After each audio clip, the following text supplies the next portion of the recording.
संरक्षण तज्ञ major general Anil Bam sir आपल्यासोबत आहेत. खरं तर पाकिस्तान एकीकडे भारताविरुद्ध युद्ध करतोय आणि दुसरीकडे दारोदारी फिरून कुठेतरी पैसा जमवण्याचा प्रयत्न करतोय आणि आयएमएफनी सुद्धा त्यांना मदत जाहीर केली आहे. नेमकं काय सर काय म्हणाल, कारण की जागतिक स्तरावर आपण प्रचंड विरोध करत होतो तरी आयएमएफ मदत देत आहे पाकिस्तानला, कसं पाहता? कारण की शेवटी अल्टिमेटली पैसा पाकिस्तान सर्वसामान्य जनतेवर ती मदती करता न करता युद्धासाठी किंवा दहशतवाद पोचण्याकरताच करताना दिसतो. पाकिस्तान आपण पाहिलं त्याची दशा कशी इकॉनॉमिकली पूर्णपणे कोलमडली आहे आणि ते आता जवळजवळ डिसइंटिग्रेशनच्या लेवलला आलेत. पहिले पण जेव्हा इंटरनॅशनल मॉनिटरी फंडनी त्यांना फंडिंग केलं होतं एका जवळजवळ वर्षापूर्वी, आपण पाहिलं होतं की त्यांना किती रिस्ट्रिक्शन्स आणि किती टर्म्स ऑफ रेफरन्स दिले होते की तुम्हाला काय काय करायला पाहिजे हे आपली इकॉनॉमी वरती आणायला आणि रिकव्हरी करून आयएमएफचे फंड्स परत करायला. आणि हे जे प्रेझेंट कंडिशन आहे जिथे $1 बिलियन सँक्शन झाले आहेत, हे अप्लिकेशन आणि हे टाईमलाईन पाहता हे जवळजवळ 5 ते 6 महिन्यापूर्वीचं अप्लिकेशन आहे. आणि याची मीटिंग योगायोगानी आणि कोइन्सिडेंटली भारत पाकिस्तानचं युद्ध आणि ते मीटिंगचं होणं हे जवळजवळ एका वेळेला आलंय. आपण प्रयत्न केला होता, आपण फिल्डिंग लावली होती. आपण ऐकलं असेल की आपण आपले सुब्रमण्यम जे ऑफिसर होते त्यांना आपण 6 महिन्याआधी चेंज केलं होतं आणि नवीन ऑफिसरला तिथे नेमलं होतं. आयएमएफचं लोन जेव्हा सँक्शन होतं, आयएमएफच्या लोनचं सँक्शनचे पॅरामीटर्स वेगळे आहेत.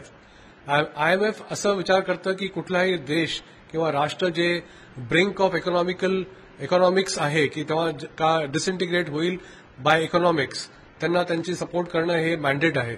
आणि इंटरनॅशनल मॉनिटरी फंडमध्ये जितके डोनर नेशन्स आहेत ते ठरवतात की कशा प्रकारे आणि काय काय पॅरामीटर्समध्ये. आणि आपण पाहिलं की पाकिस्तान ह्या पॅरामीटर्समध्ये पूर्णपणे फिट झाला, कारण त्यांचे हालतच खराब आहे. अशा वेळेला ह्या पर्टिक्युलर मीटिंगमध्ये पाकिस्तानला चायनाने ट्रेमेंडस सपोर्ट केला आहे आणि त्यांच्या बाजूने त्यांनी खूप लॉजिक्स आणि रिझनिंग दिलं आहे. आणि जेव्हा बाकी लोकांनी जेव्हा पूर्ण त्यांची पडताळ केली आणि त्यांना पाहिलं की ह्यांचं पॅरामीटर्समध्ये हे बसतायत, त्याच्यामुळे त्यांना $1 बिलियन त्यांना लोन त्यांना दिलं आहे आणि त्यांना थोडं तरी प्रयत्न करतायत की ते वरती यावं. नाही तर आपण पाहिलं पाकिस्तानचं स्टॉक मार्केट बंद झालंय, त्यांचे 15 ते 17 हजार पॉईंट मागच्या 4 दिवसात पडलेत आणि अशी लेवल आली की पाकिस्तानी स्टॉक मार्केट बंद केलं की नो मोर ट्रेडिंग. अशा वेळेला प्लस त्यांचं म्हणतायत की त्यांचं ग्रोथ 2% पण होणार नाही, निगेटिव्हकडे चालले आहेत ते. अशा वेळा त्यांना बेल आउट करणं जरुरी होतं. आता या बेल आउट नंतर आपल्यावरती इफेक्ट काय? डेफिनेट आपल्यावरती ॲडव्हर्स इफेक्ट आहे, कारण पाकिस्तानला सवय आहे की जेव्हा कधी इंटरनॅशनल लेवलला त्यांना फंडिंग होतं, आपण पाहिलं होतं पूर्वी जेव्हा ग्लोबल वॉर ऑन टेररचं फंडिंग होतं, यूएस प्रायमरीली सपोर्ट करायचा आणि ते सेपरेटली फंड्स ठेवला होता, त्यातला मॅक्सिमम पर्सेंटेज ऑफ फंड्स पाकिस्तानमध्ये यायचा. कारण पाकिस्तान हॅड क्रिएटेड अ हवा की सेईंग की आम्ही सफरिंग करतो आहे. आणि तेव्हा अमेरिकेला इंटरेस्ट होता, कारण अमेरिकेला रशियाला अफगाणिस्तानमधून बाहेर काढायचं होतं. तो तेव्हाची गोष्ट वेगळी होती, आताची गोष्ट वेगळी आहे. इनफॅक्ट आता असं ठरलं आहे की अमेरिका म्हणताय मी कशाला इंटरनॅशनल मॉनिटरी फंडमध्ये कंट्रीब्यूट करू.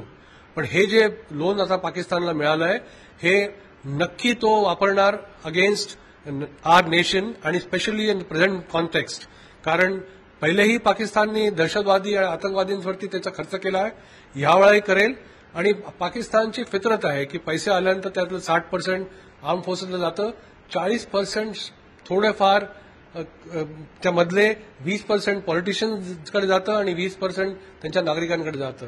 ज्या देशामध्ये दूध 200 रुपयावरती आहे, पेट्रोल 500च्या वरती आहे, आपण इमॅजिन करू शकता की तिथले रहिवासी कसे राहत आहेत.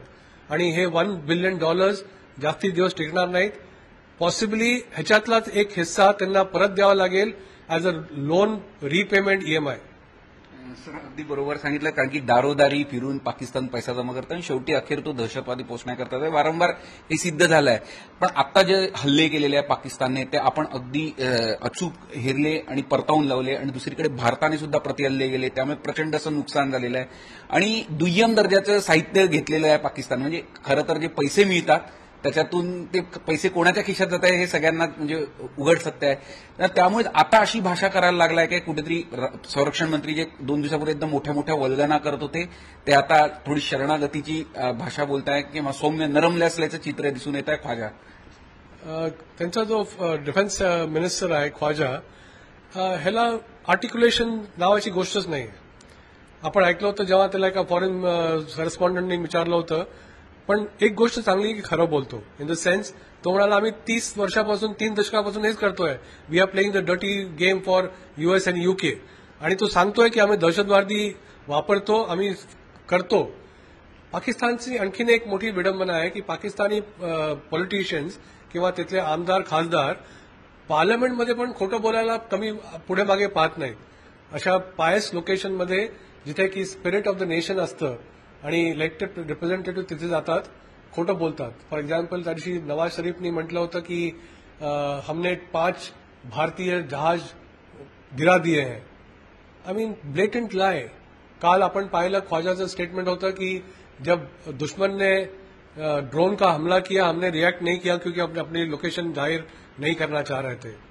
आणखीन एक एक्सेप्टन्स त्यांनी दिलं की आमचे मदरसे सेकंड लाईन ऑफ डिफेन्स आहे. दी नोन फॅक्ट्सला तो स्टेट करतोय. आणि आता आपण पाहिलंय की त्याचं जे लेटेस्ट स्टेटमेंट होतं त्यांनी असं वाटतंय की नाव अभी घुटने पे आ गया है आणि तो भाषा बोलतो रिकन्सिलिएशनची. आधी बोलला होता, एकदा बोलला होता, पण जसं मी तेव्हाही म्हटलं होतं की पाकिस्तानच्या कुठल्याही वक्तव्यावरती विश्वास नाही करायचा. तेव्हा तो बोलला होता कि अगर भारत ऑप सिंदूर रोकता है तो हम लोग रिटॅलिएशन नहीं करेंगे. आणि त्याच संध्याकाळी रिटॅलिएशन झालं. ख्वाजावरती विश्वास नाही करायचा, कारण ख्वाजा बोलतो काही, डोक्यात काही वेगळंच असतं आणि होतं काही वेगळंच. सर तुम्ही जर म्हणताय अगदी बरोबर आहे, कारण दुतोंडी साप म्हणता येईल ना, तशा प्रकारचे सगळे वक्तव्य असतात, त्यांच्यावर किती विश्वास ठेवायचा हा विषय आहे.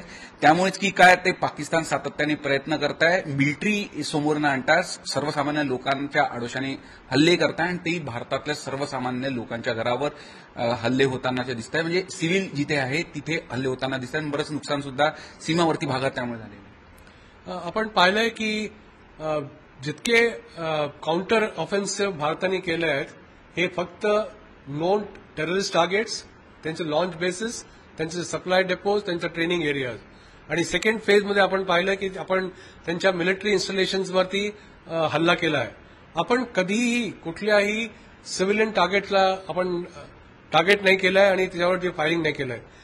आता पाकिस्तान जसं तुम्ही म्हणाला की ती शर्मनाक आहे की ते ह्युमन शिल्ड बनवून, असे कितीतरी एक्झाम्पल्स आहेत. आपण पाहिलं होतं की त्यांच्या एअर डिफेन्स सिस्टममधले जे ऑटोमॅटिक फायरिंग वेपन्स आहेत, जे अँटी एअरक्राफ्ट गन्स आहेत, ते शहराच्या पॉप्युलेशन सेंटरच्या मध्ये डिप्लॉय केलेत. जेव्हा एक इक्विपमेंट किंवा वेपन सिस्टम ओपन अप होते, ती ट्रॅक होते आणि काउंटर बॉम्बार्डमेंट होणारच, कारण त्याला शांत करावं लागतं. अशा वेळा कोलॅटरल डॅमेज होणार आणि सिव्हिलियन आणि नागरिकांची नुकसान होणार. पाकिस्तान हेच त्यांना पाहिजे की इंटरनॅशनल लेवलवरती कशा प्रकारे आरडाओरडा करता येईल की हाय हाय आमचे सिव्हिलियन मारले गेले. तुम्ही जर का सिव्हिलियनला ह्युमन शिल्ड बनवून केलं तर एक कहावत आहे इंग्लिशमध्ये, everything is fair in love and war. मग जेव्हा if everything is fair in love and war, जेव्हा आमचं काउंटर बॉम्बार्डमेंट होईल आणि कोणी सिव्हिलियन हलाक होतील तेव्हा वर्ल्डकडे जाऊन धावू नका. आपण परवा पाहिलं बेसिक्स आहे की जेव्हा ऑपरेशन सुरू होतात एअर स्पेस बंद केली जाते. पाकिस्तानने ते पण नाही केलं. सिव्हिलियन एअरक्राफ्टला मुद्दामून फ्लाय केलं. आपण त्या दिवशी पाहिलं रडार 24चा स्क्रीनशॉट होता ज्याच्यामध्ये एअरबस 320 दममहून लाहोरला चालली होती. इमॅजिन करा, ज्याच्यामध्ये सिव्हिलियन लोक आहेत, पाकिस्तानी नागरिक आहेत, क्रू आहे, फॉरेन मेंबर्स आहेत आणि एखाद्या स्प्लिंटरनी किंवा एखाद्या अटॅक करताना कोणी ड्रोननी हिट केलं असतं तर इंटरनॅशनल लेवलवरती काय काय बोललं गेलं असतं. पण हे लोक एक नॉर्मल इनोसेंट सिव्हिलियनला ढाल बनवून समोर ठेवतात, कारण स्वतः लढायची हिंमत नाहीये. अगर हिंमत असेल तर समोर या आणि लढा. भारतीय विमानतळ सुरक्षित नसल्याचा दावा करतात, तिथे हल्ले झाल्याचा दावा पाकिस्तानकडून करण्यात येतोय, पण आपण ते पुराव्यानिशी सिद्ध केलं की आपले सगळे तळ सुरक्षित आहे. खोटे दावे पाकिस्तान सातत्याने खोटे दावे करत असतात, पुरावे देत नाही. 2-3 दिवसापूर्वी जो इंटरव्ह्यू आला एका आंतरराष्ट्रीय ठिकाणी, तर तेव्हाही उघड त्यांनी पुरावे मागितले, देऊ शकले नाही पाकिस्तानचे मंत्री. किंबहुना ते सांगतात की सोशल मीडियावर हे पाकिस्तान सातत्याने खोटे दावे करत असतात. तुम्ही जे रेफरन्स करताय व्हिडिओचा, अगेन ख्वाजा, म्हणजे ख्वाजा आता is the test of the nation, आणि तो आता पूर्णपणे व्हायरल झाला आहे आणि किती मीम बनले आपण सगळ्यांनी पाहिलंय. तुम्ही तेव्हा जेव्हा बोलले होते की त्या लेडी रिपोर्टरनी विचारलं होतं की सीएनएनची होती की what proof do you have for having dropped a few aircraft of India, तुम्हाला it's all over the social media. I mean ती बाई पण तिचे बॉडी लँग्वेज पाहिलं असेल, she was flabbergasted and shocked की हा माणूस कसा असं बोलू शकतो. पण पाकिस्तानची ही फितरत आहे. पाकिस्तान त्यांच्याकडे काही कंट्रोल नाहीये, कंट्रोल फक्त आर्मीचा असतो. मी स्पेसिफिक आर्मी म्हणतोय, आम्ही एअरफोर्स म्हणत नाहीये, मी नेव्ही म्हणत नाहीये, मी आर्मी म्हणतोय. आणि army calls all the shot.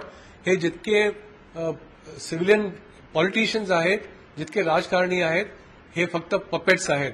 आणि पाकिस्तान आर्मी जे म्हणेल तीच कारवाई होते. आणि आपण आता पाहू पुढे काय काय होत आहे. हिस्ट्री आहे की प्रत्येक वेळा कशा प्रकारे आर्मीनी सुरुवात केली आहे आणि कशा प्रकारे आर्मीनी इलेक्टेड गव्हर्नमेंटला उचलून फेकलंय.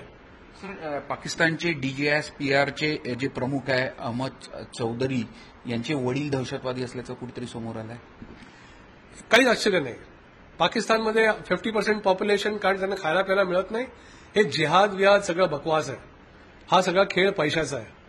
ज्यांना गरिबी इतकी आहे की ज्याला 5 रुपये मिळतील खायला, तो जे सांगाल ते कराल. आपण हे आपल्या देशात सुद्धा पाहिलं होतं की जुम्म्याच्या नमाज नंतर श्रीनगरमध्ये 5-5 रुपये किंवा 500 रुपये देऊन लोकांना दगडफेक करवायचे.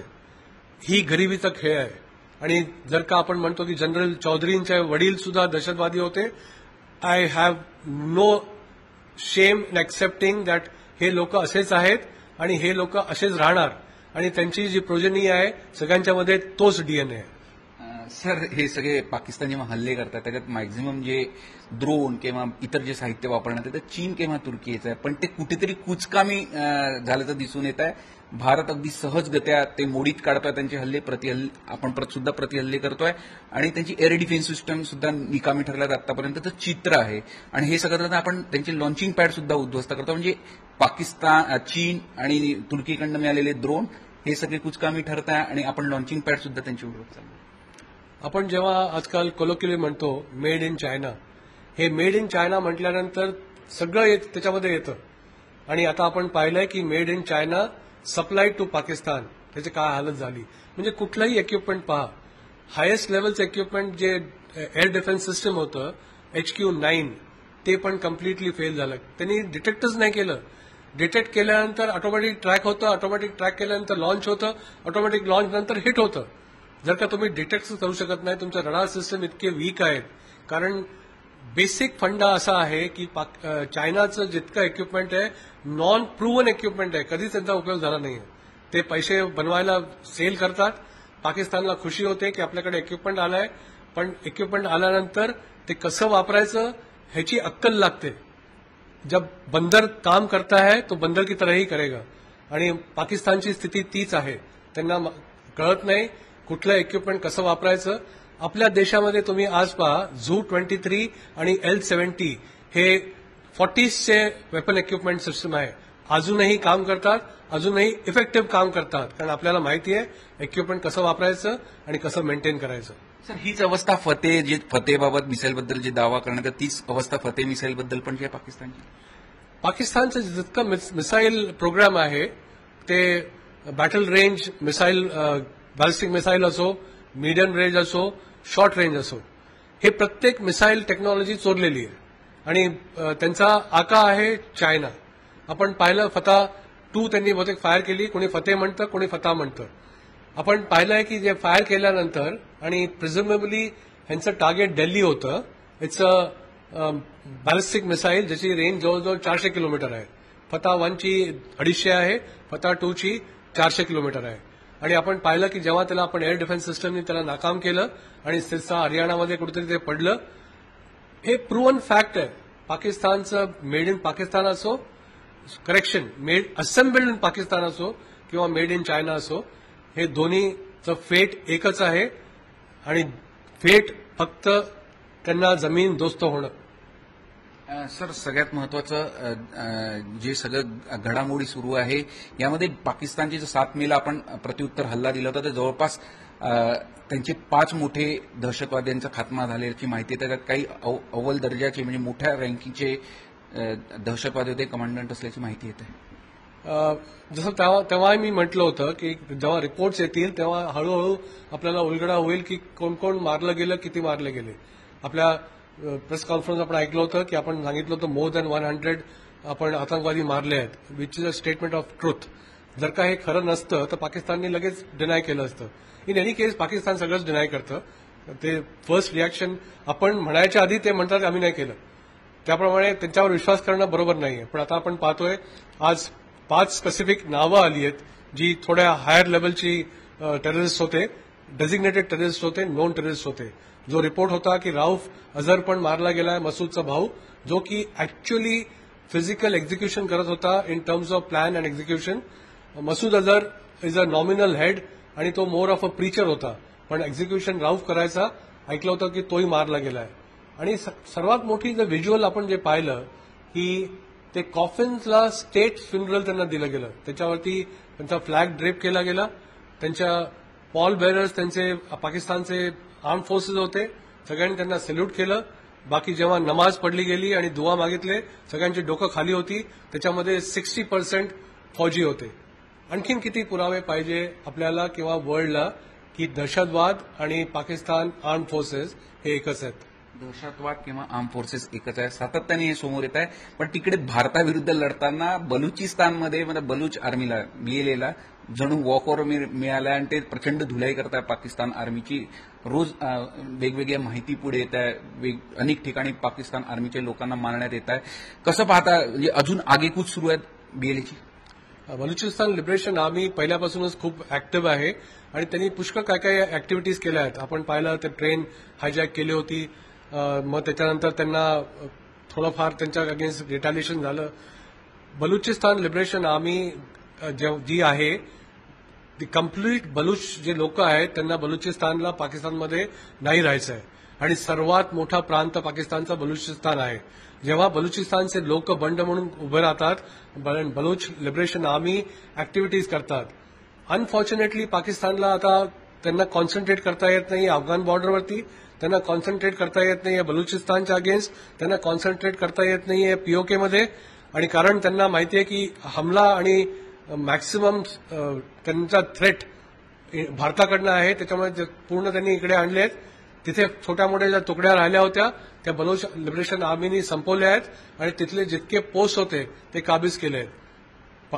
ही सुरुवात आहे पाकिस्तानची संपवायची. आपण बघू शकतो एकीकडे भारतीय सैन्य चोख उत्तर देत आहे, तर BLAमुळे दुसरीकडनं पाकिस्तान अजून एका अडचणीत सापडलेलं आहे. आणि या सगळ्या आघाडींवर भारताची अनेक ठिकाणी सरशी होताना दिसत आहे. आणि पाकिस्तानचे म्हणजे वारंवार येणारे जे वक्तव्य आहे आणि कुठेतरी ह्युमन शिल्ड करून भारतावर वार करण्याचा जो प्रयत्न आहे तो सुद्धा भारतीय सेना यशस्वीपणे परतावून लावत आहे. झी मीडियासाठी व्हिडिओ जर्नलिस्ट रत्नश्री सातपुतेसह अमर काणे, नागपूर.